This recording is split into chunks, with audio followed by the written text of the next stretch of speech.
What do you think interest rates? I'm not talking about the Fed funds rate now. What do you think interest rates have done over the last week? Oh, gone down. They've gone down. Yeah. Thank you. Thank you.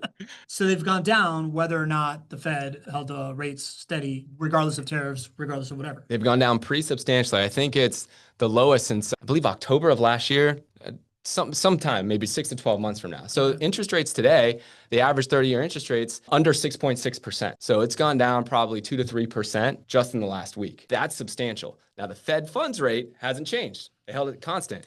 But what's happening is our interest rates have actually come down.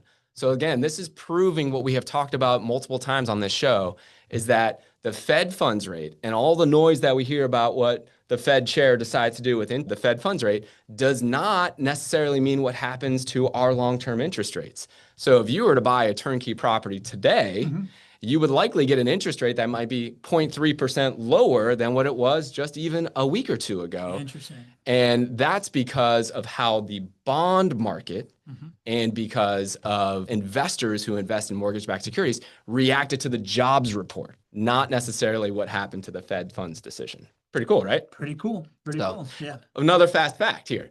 All right. So the difference between treasuries, 10-year treasuries, and what our average 30-year mortgage rate is about 2.4% right now. That's called the mortgage spread. Okay. Okay. Historically, that number's only been 1.7%. So if we're looking at ways that we can get interest rates under 6% without the Fed deciding to lower the Fed funds rate at all, if we could just get enough people to want to buy mortgage-backed securities or to buy 10-year treasuries so that the mortgage spread would go down to 1.7%, we could be sub 6% interest rates without the Fed changing anything. So I think that 6% number is really big. I think that would ignite the housing market. So who knows if this is the beginning of like dropping that spread from 2.4 to 1.7, but if it does, that would be a really great sign for us.